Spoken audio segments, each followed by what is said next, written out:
In today's video, I'm going to teach you how to add a header and footer in a Google Slides presentation. If you've ever wondered how to give your presentations that extra touch of professionalism, then this tutorial is just for you.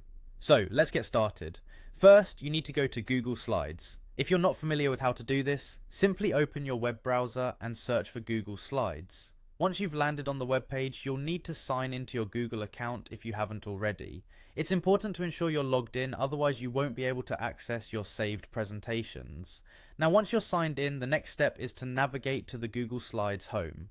This is essentially your dashboard where you'll see all your recent presentations and have the option to create a new one. For today's purpose, either click on blank presentation if you want to start from scratch, or select a template that suits your needs. Choosing a template is a great way to save time and add visual flair to your slides. With your presentation open, click on Slide in the menu at the top. You'll notice a range of options appear. What you want to do next is to click on Edit Theme. This opens up the master slide view.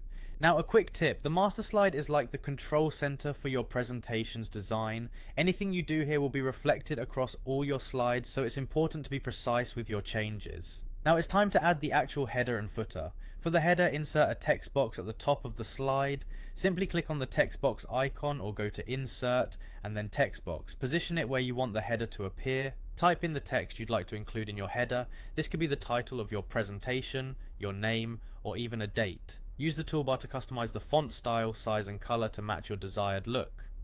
Similarly, to add a footer, insert another text box, but this time at the bottom of the slide. There you might include page numbers, the company's name, or any other piece of information you want consistently displayed.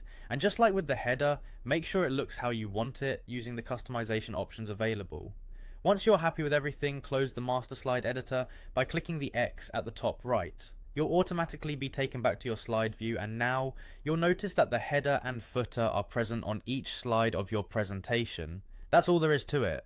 Adding headers and footers can be a simple yet effective way to keep your audience engaged and your slides organized. Thank you for watching and happy presenting.